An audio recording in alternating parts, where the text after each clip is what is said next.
황보선의 스토리.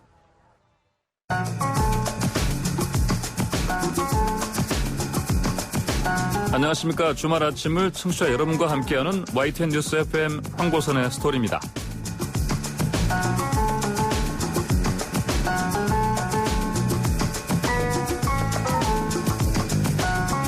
도널드 트럼프 대통령이 코로나19 대응 실패로 지지율이 떨어지다 보니 11월 3일로 예정된 대선을 연기하려다 사실은 거센 반대 여론에 놀라서 접었습니다.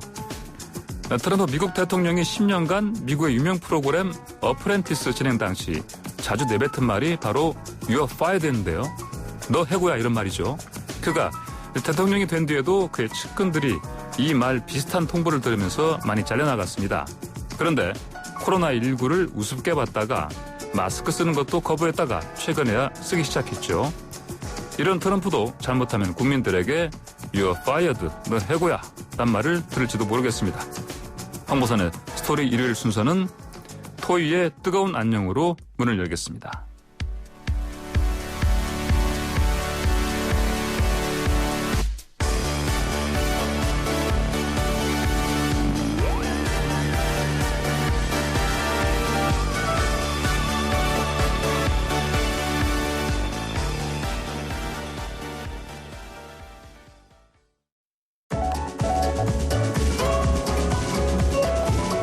방구석 월드투어. 주중에는 너무 바빠서 챙겨보지 못한 지구촌 이슈를 이야기 나눠보는 시간입니다. 오늘의 방구석 월드투어 특파원은요, YTN 국제부의 박홍구 기자입니다. 안녕하십니까? 안녕하십니까? 자, 오늘 가져오신 이야기 뭡니까? 예, 오늘은 레드불이라는 음료회사 관련된 얘기입니다. 유명한 음료 아닙니까, 이게? 예, 세계적으로 에너지 드링크 회사 가운데서는 매출 1위라고 합니다. 예. 자, 그러면 이 회사의 무슨 창업주가 태국 사람이죠? 그렇습니다. 본사는 오스트리아에 있습니다만 태국인과 오스트리아인이 최대 주주로 각각 49%씩 지분을 갖고 있는 회사입니다. 레드불은.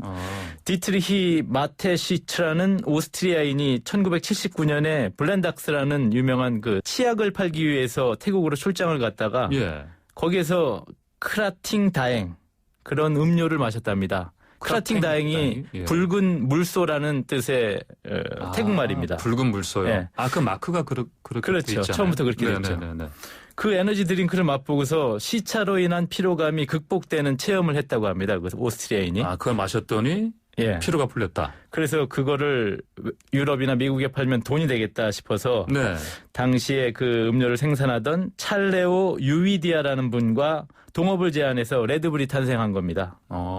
그러면 그때 이후로 이 회사가 이제 많이 번창해서 지금은 아까 말씀하신 대로 세계 제1위의 그렇죠. 예. 음료 회사 됐다. 각각 49%씩 지분을 갖고 있었는데 본사는 오스트리아에 두고 CEO도 오스트리아인이 하고 다만 49대 49 했으니까 2%가 남는데 나머지 2%를 그 유이디아의 아들한테 주는 조건으로 해서 경영권을 오스트리아에서 갖고 왔는데 첫 해는 아주 미약한 정도로 출발을 했죠. 11억 원 정도의 매출을 기록했다고 합니다. 11억 원요? 네, 1987년도 처음 출시했을 때. 근데 2016년 기준으로 60억 유로, 약 8조 원 정도의 매출을 기록했습니다. 8조 원요?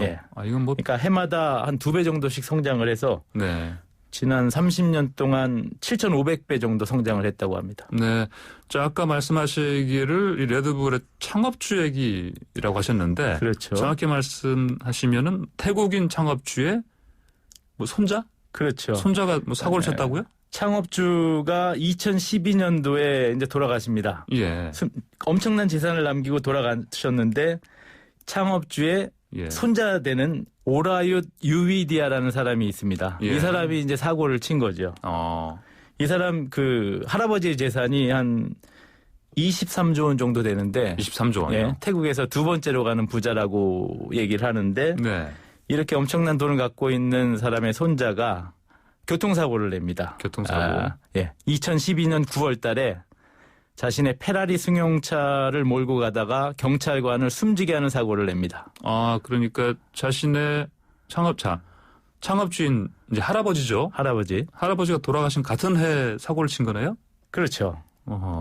그래서요. 어떻게 됐습니까? 그래서 경찰관 음주 상태에서 과속으로 차를 몰다가 오토바이를 타고 가던 경찰관을 채워서 200m 정도를 끌고 가다가 멈췄는데 네네. 경찰관은 끌려가다가 사망을 한 거고요. 예. 그리고 검거 당시에 혈중 알코올 농도가 0.065%였다고 하니까 면허 취소 수준이고 예. 그랬는데 경찰관을 그대로 방치한 채 도주한 거죠. 예. 뺑소니까지 한 거죠. 음주의 뺑소니. 네. 그러면 이 사건 심각한 사건인데 뭐 어떻게 됐습니까? 처리는? 당시에 처벌을 제대로 하지 않았습니다. 경찰관이 숨졌는데도 경찰 조사는 제대로 이루어지지 않고 네. 오래웃의 음주운전 혐의를 인정하지 않았습니다. 술을 마시고 운전한 게 아니라 사고 후에 스트레스 때문에 술을 마셨다는 피의자 진술을 그대로 받아들여서 예. 보석금 50만 바트 약 1,900만 원만 내고 석방됐습니다. 아니 그게 2012년 사고 당시에요. 말이 됩니까? 근데 그게? 말이 안 되죠. 그때 당시에도 그래서 유전무죄라는 말이 나오면서 태국 국민들이 상당히 분노했었는데 네. 아무튼 경찰에서는 혐의점이 구속할 만한 혐의점이 없다라고 판단해서 그런 조치를 했고요. 그리고 검찰로 이첩된 다음에서도 오라유 세대에서 7차례나 소환 조사를 시도했는데 단 한 차례도 응하지 않았고 뭐 업무 때문에 해외에 머물고 있다. 몸이 좋지 않다. 뭐 이런 이유를 하면서 출석하지 않았고 또 강제 구인도 하지 않았습니다. 몹쓸 손자네요.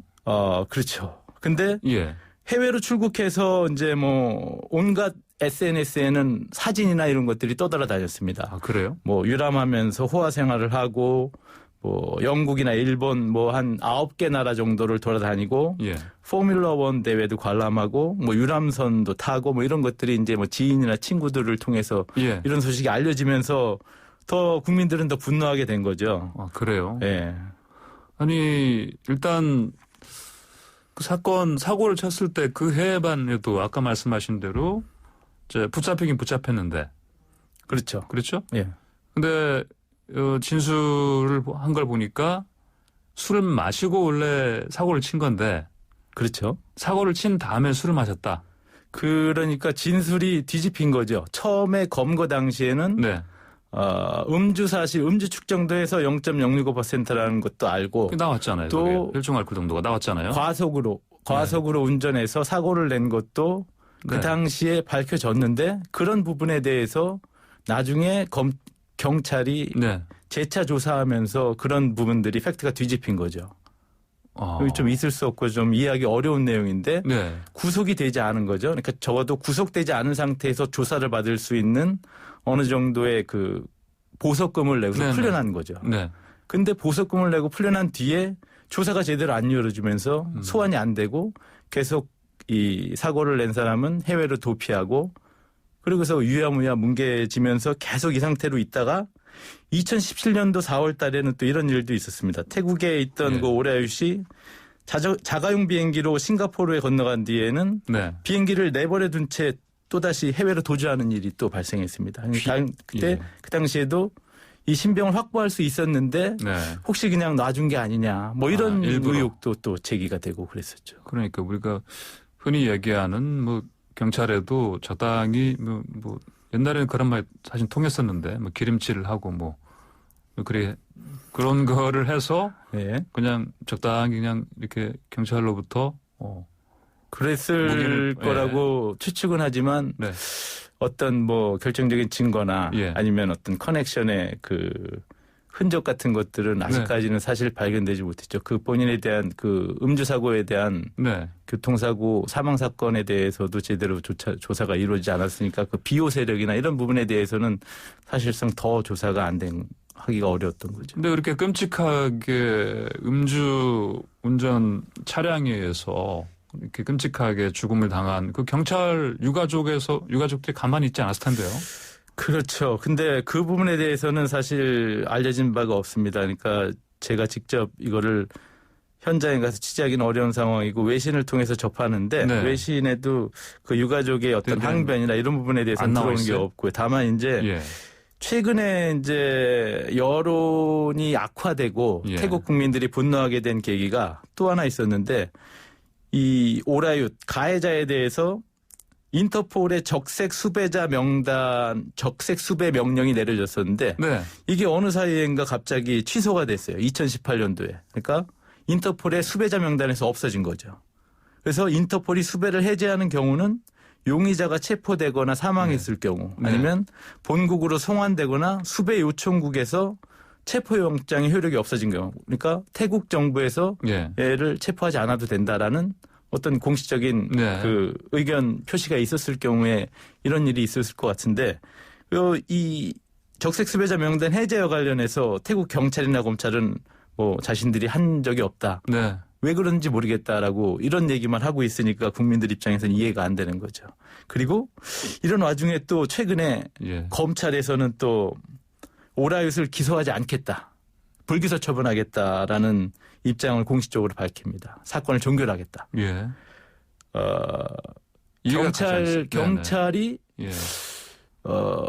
과속 차량에 의해서 음주고 또 그리고 재벌 3세가 운전하는 차에 의해서 숨졌는데 8년 동안 유야무야 사건을 뭉개다가 공식적으로 면죄부를 주겠다고 하니까 드디어 태국 국민들이 거의 뭐 들고 일어나려는 분위기. 아 그래요? 예, 분위기가 있었죠.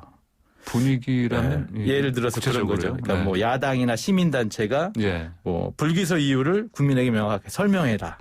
또 아니면 네티즌들은 레드불 뭐 불매 운동을 하겠다. 뭐 이런 정도. 이런 정도가 있었어요. 근데 그 정도 가지고 이게 되겠습니까? 글쎄 말이죠. 그래서 이제 태국 정부가 오히려 더 급해졌죠. 이렇게 상황이 안 좋아지고 게다가 이제 코로나19로 인해서 경제적인 어려움이나 그 국민들의 고통 또 정부에 대한 불만 이런 것들이 쌓여 있는데 이런 사건이 상당히 그 감정을 그 촉발할 수 있는 뭐 이런 사건이 터지면서 이런 사건이 또 갈수록 커지면서 일파만파 또 의혹도 커지면서 또 국민들이 아주 여론이 안 좋아지니까 정부에서 이제 그 진상조사위원회를 꾸리기로 했습니다. 아, 그래요? 진상조사위원회를. 뒤늦게 이제 진상조사위원회를 꾸린다. 그렇죠. 뒤늦게 진상조사, 뒤늦었지만 진상조사위원회를 꾸려서 사건이 어떻게 된 건지 알아보라고 총리가 지시를 내렸어요. 총리가 지시를 내렸다. 지난달 말에. 지난달 말에 내렸는데 또 여기서 또 상당히 황당한 영화 같은 사건이 또 일어납니다. 무슨 일입니까? 뭐가 하면 오라윳의 과속 그 자동차 과속 운전과 관련해서 결정적으로 과속이 아니라고 주장했던 제보자 2명이 있었는데 그중에 한 명이 진상조사위원회가 출범한 다음 날 교통사고로 숨지는 일이 발생합니다. 아니 제보자 2명이 교통사고로 숨졌다고요? 2명 중에 1명. 1명이요? 네. 근데 그 사람이 오토바이 충돌 사고로 사망을 했는데 그 같이 충돌한 오토바이 운전자 일종의 가해자라고 볼 수 있죠. 가해자와 두 사람이 아는 사이다. 또는 그 숨진 제보자 그 사람의 휴대폰 유심칩이 갑자기 없어졌다. 뭐 이런 얘기들이 공공연하게 나옵니다. 그런 의혹들이 제기되는 거예요. 이게 뭔가 평범한 사건이 아니라 그 드러나지 않은 어떤 내막이 있을 것이다라는 그런 의혹이 제기가 되는 거죠. 그냥 사고사가 아니고 사실은 살인이다. 그렇게 제기할 수 있는 여러 가지 의문점들이 생기는 거죠. 참 이해 못할 그런 방향으로 지금 이게 진행되고 있네요. 그렇죠. 또 여기다가 이 경찰관 그 사망 사건 당시에 크게 문제가 되지 않았던 또 오라윳의 마약류, 코카인 어떤 투여 의혹까지 또 제기되면서 이게 경찰에서는 코카인을 뭐 치과 치료를 위해서 썼다고 한다라고 경찰에서 오히려 해명을 해주면서 도대체 경찰이 왜 그런 식의 해명을 하냐. 그리고 치과협회에서는 우리는 코카인을 치료제로 쓰지 않는다. 이러면서 또 공방이 오가고 또 경찰이 오히려 이제 뭐 비호하는 듯한 이런 느낌. 여태까지도 그런 느낌을 받았지만 또 코카인 관련해서 또 그런 얘기가 나오고. 그래서 지금 진상조사위원회 활동 기간은 앞으로 한 달입니다. 그러니까 7월 29일 날 출범했으니까 8월 29일까지 조사가 이루어질 예정으로 돼 있고 그때까지 안 되면 뭐 연장할 수도 있다라고 하는데 상황은 아직 어떻게 될지는 모르는 거죠. 진상조사의 활동 기간이 겨우 한 달입니까? 짧은데요? 일단은 그렇게 돼 있고요. 그런데 지금은 오라윳이 아직도 해외 도피 중입니다. 그래가지고 어떻게 그 1개월 안에 진상조사를 할 수 있을까요? 그렇죠. 쉽진 않은, 여태까지도 의지가 없어서 안 했다면 한 달 안에 강력한 의지를 갖고 할 수도 있겠지만, 쉽진 않겠죠. 네. 근데 이런 얘기 들어보니까 좀 우리나라 영화 있었잖아요. 베테랑. 그렇죠. 이것과 좀 비슷한 느낌이 드는데요? 스토리가 비슷하죠. 2015년도에 나왔던 베테랑 영화에서 그 유아인 씨가 재벌 3세 역할을 했었죠. 그렇죠. 그때 뭐 흔적을 없애기 위해서 시신을 그렇죠. 거기서는 이제 경찰이 아니라 체불임금의 지급을 요구하는 화물차 운전기사가 항의를 하러 갔는데 그 화물차 기사를 폭행하고 자살로 어떤 그 사람의 그 사건을 바꾸려는 그런 시도가 있었던 거죠. 조작하려는 시도가 있었던 거고 또 그리고 뭐 경찰 고위층의 어떤 회유나 압박 뭐 이런 것도 비슷하고요. 우리 이 오라윳 사건과 약간 구조가 좀 여러모로 좀 비슷한 점이 있습니다. 거기서도 청부 살해나 어떤 그런 시도가 있었던 거고요. 네, 알겠습니다. 자, 오늘은 박홍구 방구석 월드투어 특파원과 함께 레드불 창업자의 손자와 관련한 흥미로운 얘기는 아니고 사실 좀 끔찍한 사건과 관련한 얘기했습니다. 오늘 말씀 잘 들었습니다. 감사합니다. 네, 감사합니다. 네, 지금까지 YTN 국제부 박홍구 기자였습니다.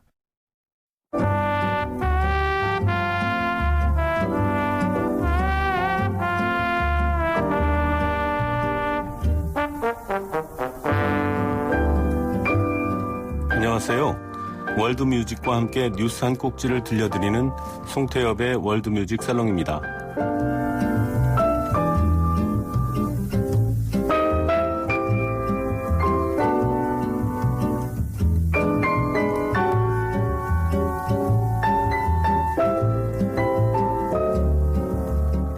몇 주 전에 짐바브웨의 저항 가수 토마스 마푸모를 소개해드렸는데요. 아프리카에는 독재자에게 항거하다가 직접 정치에 뛰어드는 가수도 꽤 많습니다. 요즘 대표적인 사람은 우간다의 보비 와인이라는 가수인데요. 올해 38살인 보비 와인은 본명이 로버트 캬굴라니로 현직 국회의원이기도 합니다. 내년 2월로 예정된 대통령 선거 출마를 선언한 상태인데 요웨리 무세베니 대통령의 34년 장기 집권을 끝낼 가능성이 있는 유력한 후보로 주목받고 있습니다. 그런데 최근 무세베니 정부가 코로나19를 이유로 대면 선거운동을 금지해 논란이 되고 있습니다. TV 보급률이 낮고 인터넷 도달률도 절반이 안 돼 우간다에서는 대면 선거운동이 꼭 필요하거든요.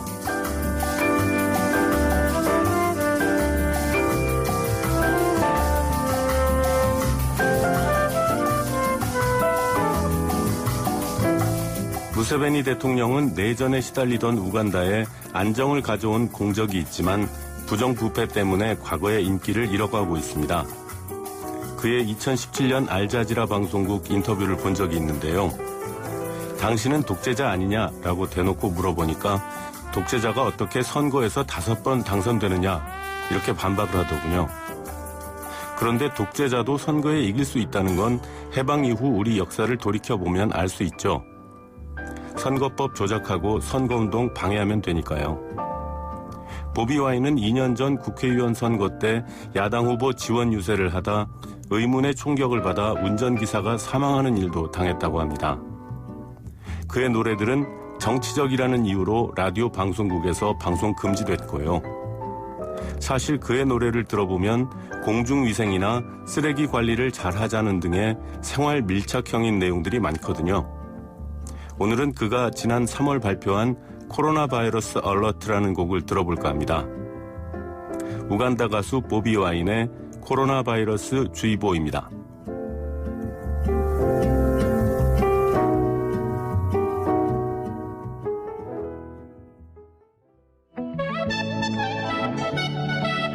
The news is that everyone is a potential victim. But the good news is that everyone is a potential solution. Sensitize the masses to sanitize. Keep a social distance and quarantine. 어떠셨나요? 손 잘 씻자라는 가사를 이렇게 신나는 레게 리듬에 실은 노래 들어보신 적 있나요? 보비 와인이 이 노래의 음원과 저작권을 다 공개해서 유튜브에 커버곡이 많이 올라오고 있습니다. 한번 찾아보시면 재미있을 것 같네요. 저는 다음 주에 다시 찾아뵙겠습니다. 지금까지 월드뮤직 살롱 송태엽이었습니다.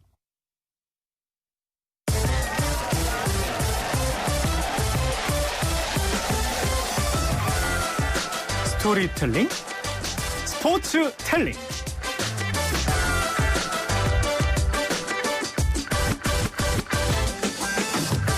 스토리로 풀어보는 스포츠 이야기, 스포츠텔링 시간입니다. 오늘의 스포츠텔러는요, YTN 스포츠부의 4번 타자, 축구로는 등번 11번 조은지 기자입니다. 안녕하십니까? 안녕하세요. 스포츠부의 조은지입니다. 환영합니다. 네, 4번 타자라니요. 제가 오늘 대타인데 4번 타자라는 이렇게 황송한 칭호로 불러주셔서 조금 당황스럽습니다. 아, 무슨 말씀을요. 앞으로 뭐 대타가 아니라 혹시 뭐 계속 하는 거 아닙니까? 오늘 라디오 데뷔 무대인데 잘 네. 부탁드립니다. 네, 자, 오늘 데뷔 전 어떤 얘기 가지고 오셨습니까? 네, 뭐 짜릿한 승부의 세계부터 뭐 코로나19 시대 스포츠 취재 어떻게 하고 있는지 또 내년에 도쿄올림픽 할 수 있는지 뭐 이런 얘기들 또 YTN 스포츠부가 최근에 올인하다시피 했던 게 그 최숙현 선수 사건 얘기들이었거든요. 아, 그래서 그 특종 기사요? 네, 어떤 얘기를 할까 뭐 다양한 주제들을 고민을 굉장히 많이 했는데 네. 하지만 오늘 제가 원포인트 출연이기 때문에 네. 체육 교육을 전공한 제가 체육학도입니다. 그래서 근본적인 얘기를 좀 해보고 싶어요. 사실 재미가 있을지는 잘 모르겠는데 심심풀이로 그냥 이런 얘기도 있구나 하면서 마음을 열고 들어보시면 뭐 그냥 그것으로 만족스럽지 않을까 조심스레 전망을 해봅니다. 아, 그렇군요. 체육 네. 전공자가 말해주는 체육 이야기라니까 일단은 기대를 할게요. 네, 예. 아마 안 들어보신 얘기지 않을까 싶은데요. 아, 그래요? 네. 무슨 얘기죠? 네, 인생에 뭐 강렬한 순간이다 하는 순간들이 있잖아요. 그때 당시에는 사실은 제가 잘 몰랐는데 오늘날까지 잘 안 잊히는 순간이 있습니다. 대학교 1학년 때입니다. 네. 체육 원리라는 수업이에요. 전공 필수 수업이었는데 푸근한 인상의 노 교수가 학생들한테 폭풍 질문을 막 하더라고요. 예. 너희 체육교육과 입학했는데 여기 뭔 줄 알고 왔냐? 왜 입학했냐? 막 이런 얘기를 막 물어봐요. 네. 체육이 뭐니? 그럼 스포츠는 또 뭐니? 그럼 운동은 뭐니? 놀이는 뭐냐? 이것저것 계속 물어봐요. 질문, 폭풍 네. 질문 네. 세례? 네. 황보선 기자도 과거에 스포츠 취재하셨잖아요. 네, 저도 스포츠부에서 왕년에 좀 했죠. 네. 그렇죠. 그때 뭐 스포츠부였는데 사실 네. 스포츠부라고 하는 데도 있고 언론사마다 예. 뭐 체육부라고 하는 데도 좀 있고 다르죠. 네. 용어가 다 가지각색인데 어떤 뜻인지 생각을 해보신 적이 있습니까? 아, 이게 뭐 스포츠가 뭐냐? 네. 이 질문이죠? 네. 스포츠는 일단 뭐 재밌다. 네. 뭐 유희. 네. 그리고 유희요? 우리 유희입니다. 저는 네. 유희입니다. 네. 재밌게 노는 네. 전 장입니다. 뭐 그렇죠. 노래 부르듯이. 네. 그래서 제가 스포츠 경기를 제가 스스로 즐길 때는 네. 같이 하는 사람들이 좀 불만이 있어요. 왜, 너무 좀 재밌어서. 좀 장난하냐. 뭐, 이기고 싶은데. 네, 좀 즐기는 승부를 것에만. 겨뤄야 되는 건데, 네, 뭐 그런 게 좀 있긴 있는데 저는 그래도 하여튼 무조건 즐겁습니다. 즐겁기만 하면 스포츠인가요? 그렇지는 않죠. 그렇죠. 스포츠도 즐겁다는데 네. 대신 저게 있어야겠죠. 아무래도 우리 뭐 일반적인 생각으로 일단 몸을 움직여야 되고. 그렇죠. 그럼 당연히 땀 흘리는 거고. 네. 이제 땀 흘리고 몸을 움직이는데 네. 즐겁다. 네. 그러면 저는 스포츠가 아닌가. 네. 땀을 흘리고 몸을 움직이는데 즐거우면 뭐 다양한 놀이 같은 것도 있지 않을까요? 물론 춤도 있죠. 그렇죠. 네. 그거랑 구별되는 스포츠의 본질이 무엇이냐?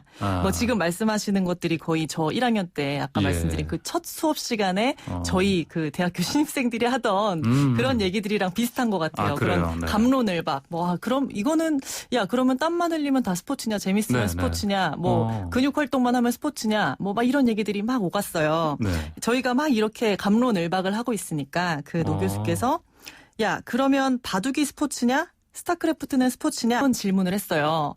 네, 스타크래프트라고 나오니까 갑자기 너무 옛날 사람 같이 좀 느낌이 들어서. 그러니까 우리 조은주 기자도 이렇게 네, 옛날 사람인가요? 연식이 좀 된 것 같아서 요즘 네. 식으로 하면 바둑이 스포츠냐? 그럼 이 스포츠는 스포츠냐? 뭐 이 정도로 이제 치환을 할 수 있을 것 같은데 네. 생전 처음 들어본 질문이세요? 어떠세요?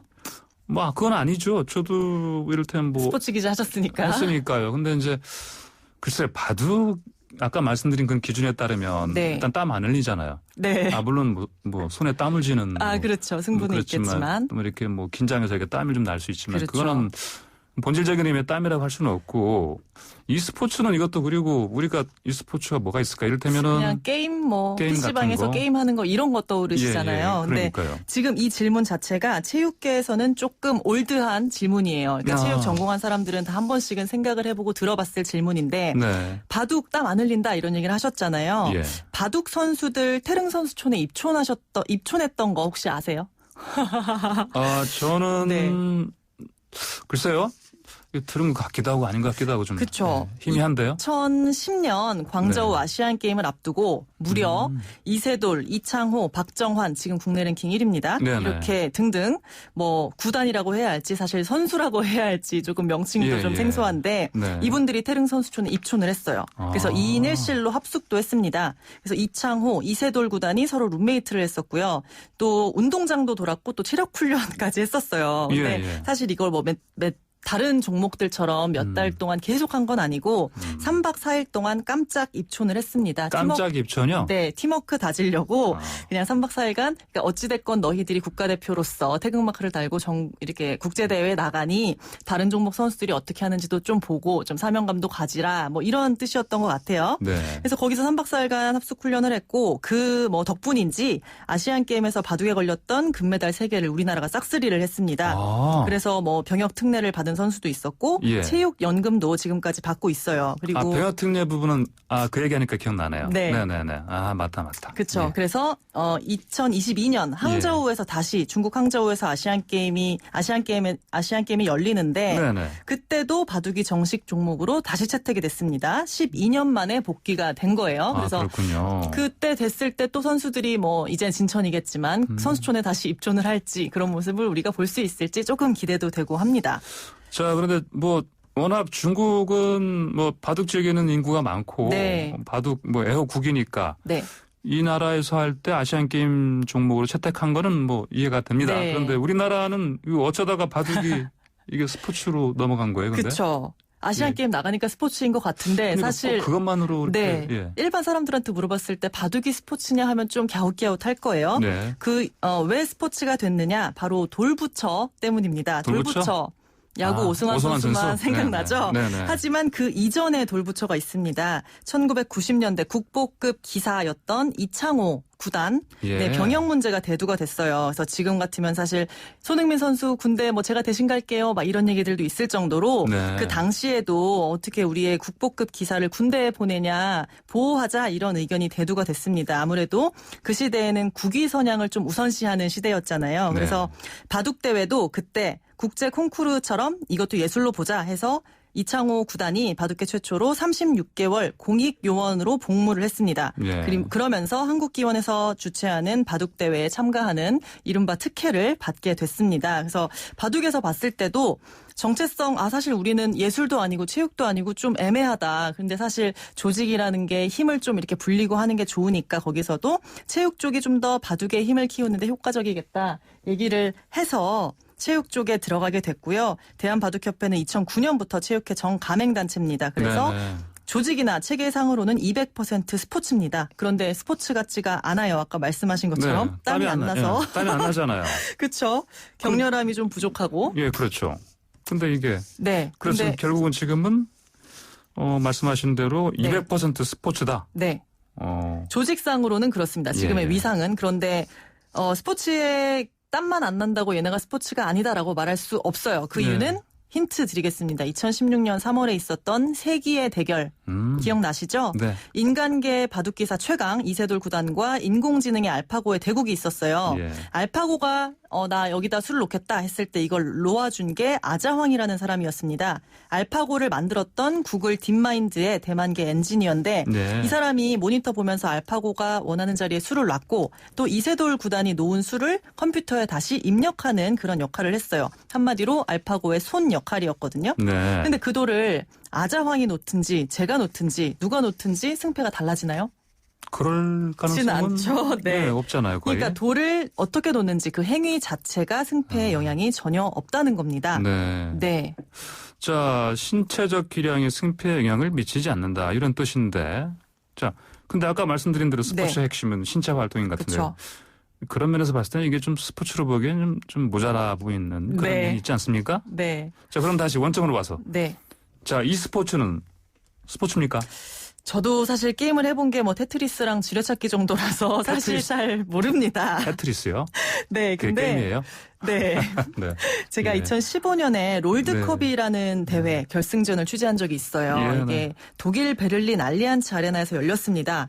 수만 명이 모여가지고 울고 웃고 환호하는데 예. 사실 저 혼자 게임을 몰라가지고 난 지금 누구지? 여긴 어디지? 하면서 어리둥절한 마음으로 봤어요. 근데 예. 우리나라 두 팀이 올라가서 SK텔레콤이 우승을 했습니다.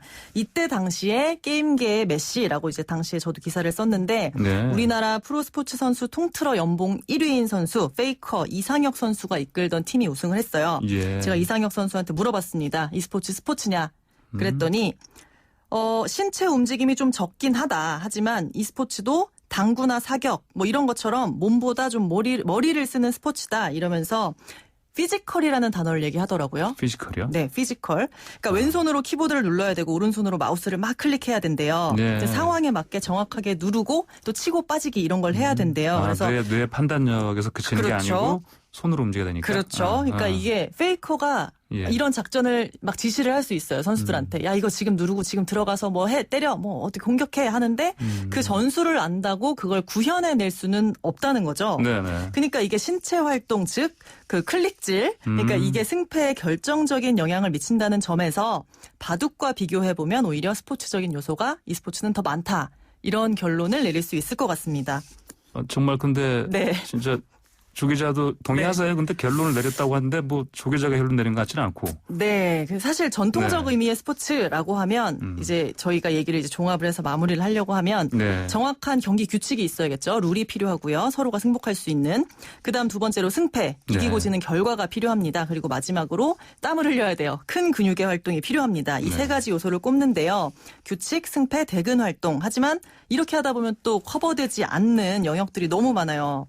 혼자 웨이트 트레이닝 하는 건 스포츠 아닌가? 여름이니까 뭐 서핑이나 웨이크보드 이런 거는 예. 혼자 또 이렇게 한강에서 요새 사이클 타시는 분들 많은데 이거는 스포츠가 아닌가요? 승패가 없으면? 그래서 자신과의 싸움. 그렇죠. 자신과의 승패가 있군요. 예. 네네. 그래서 현대적 의미의 스포츠를 이제 정리를 해보면 네. 신체적 성취를 목적으로 하는 신체 활동 이렇게 좀 폭넓게 정의가 되는 게 요새 추세입니다. 네. 그래서 이렇게 되면 뭐 운동, 레저, 뭐 피트니스, 체육 뭐 이렇게 다양한 활동을 다 스포츠라고 정의를 할 수 있게 돼서 예. 최근 이렇게 인기 있게 활용되는 개념이라고 할 수 있습니다. 저도 스포츠 이것저것 다 좋아하는데 네. 다 땀 흘리는 거거든요. 네. 근데 이제 지금 오늘 말씀하신 대로 원론적인 얘기인데 이렇게 원론이니까 네. 예, 자, 원론 차원에서 다시 들여다본 네. 스포츠의 개념 신선한 면도 좀 있습니다. 재미없으신 것 같은데. 아니에요. 네.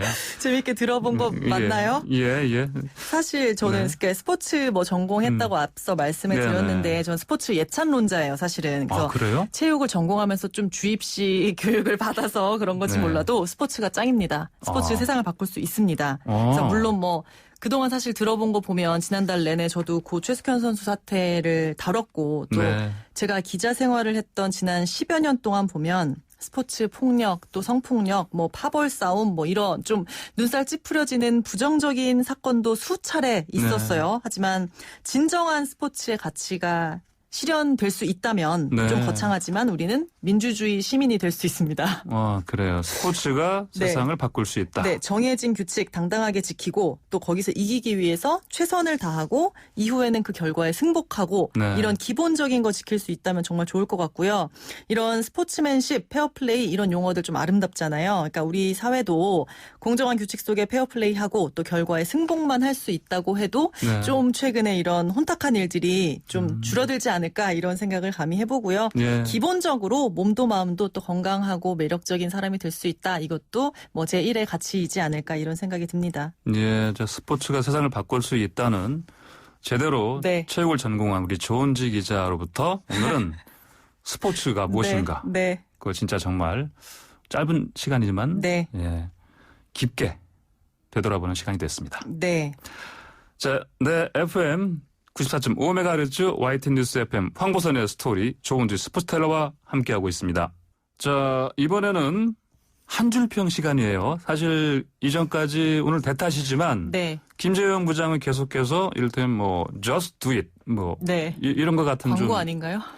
광고지만 네. 광고에 싸운 거지만 네. 나름 거기에 의미를 곁들인 그렇죠. 그런 한 줄평을 가지고 왔었거든요. 자, 조은지 기자 혹시 가져왔어요? 김재영 기자는 프로지만 네. 저는 세미 프로기 때문에 네. 조금 잡기가 좀 어려웠는데 그래도 네. 제가 오늘 한 얘기가 스포츠 예찬이었기 때문에 그냥 네. 뭐 밋밋하지만 세상을 바꾸는 스포츠 뭐 이렇게 그래요? 한 줄 평을 해봤습니다. 밋밋하지 않은데 아주 좋아요.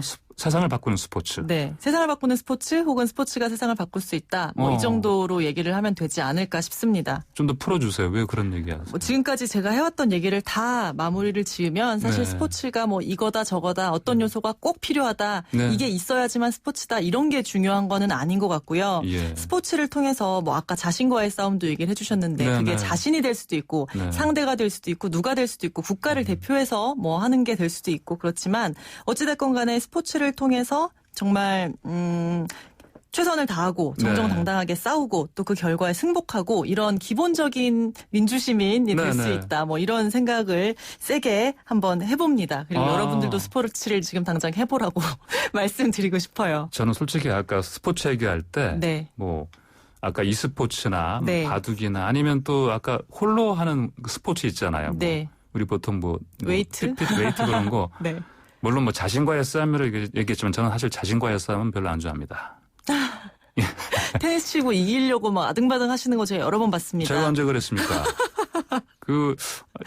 여자 후배한테 이기려고 막 열심히 치시던데요. 그때는 땀 흘리는 것 자체를 즐기려고 그렇죠. 했었고, 맞다. 네. 내가 조은지 기자한테 그때 한번 단식에서 패한 적이 있죠?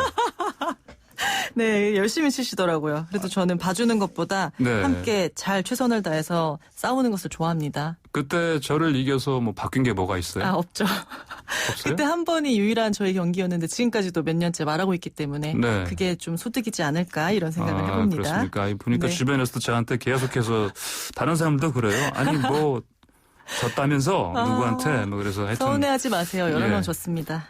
가까운 시일에는 우리 한번 또 겨뤄봅시다. 네, 정정당당한 승부 네. 그리고 승복하는 자세가 필요할 것 같습니다. 알겠습니다. 네, 세상을 바꾸는 스포츠 한 줄평이었고요. 네, 자, 이제 스포츠 본연의 가치를 잘 살려서 말씀하신 대로 민주시민이 많아지는 세상이 됐으면 좋겠다. 그런 말씀이었고. 네. 자, 그러면 오늘 신청곡 가지고 왔습니까? 네, 뭐 스포츠에 대한 건 아니고 그냥 또 이것도 고민 많이 하다가 그냥 제가 좋아하는 노래 그래요? 가져왔어요. 예. 비틀즈의 명곡 헤이 주드입니다. 헤이 주드. 네, 오늘 얘기랑 뭐 특별 연관은 없는데 네. 사실 2012년 런던 올림픽 개막식 때 제가 현장에 갔어요.